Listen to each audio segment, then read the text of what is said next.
In the long run, I'm glad I did not go with Invisalign because, as I understand Invisalign, you put it in and take it out of your mouth, particularly when it comes to eating time. And that's really not something in which I would necessarily feel comfortable with. So I'm glad to have something permanent in my mouth, something permanent that I can, eat with as well.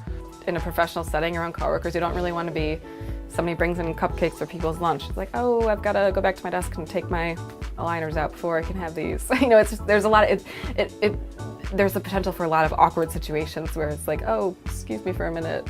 And then, oh, I've got to go brush my teeth now. And so I just think that there's a lot of inconvenience to doing that versus doing the Incognito. I had a lot of black in my smile. I had little gaps in between. Because I'm an actor, I was told, for instance, that I wouldn't be able to do print and film work with that much black in my smile, with that much gappage.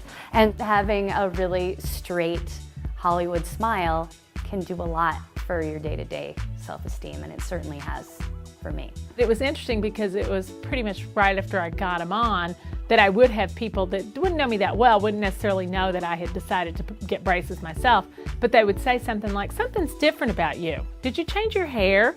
They could tell there was something going on with my face that was different, and so that was kind of cool. I would definitely sing the praises of it to anyone because I think they really are. The technology is so advanced that it's come so far that it is as convenient as traditional ones are in that regard.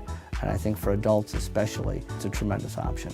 I mean, no one wants to be that brace face in the yearbook that looks really dorky, so it makes you feel more confident when you're out there and you don't have braces. And for homecoming dances and special occasions, it does feel nice knowing that you don't have to worry about braces on your teeth. We generally associate braces with adolescence, with immaturity. I didn't want that to be something that was going to hold me back. I've worked far too hard in my career to have something like that even be an issue, whether real or perceived. I didn't pick Incognito, Incognito picked me.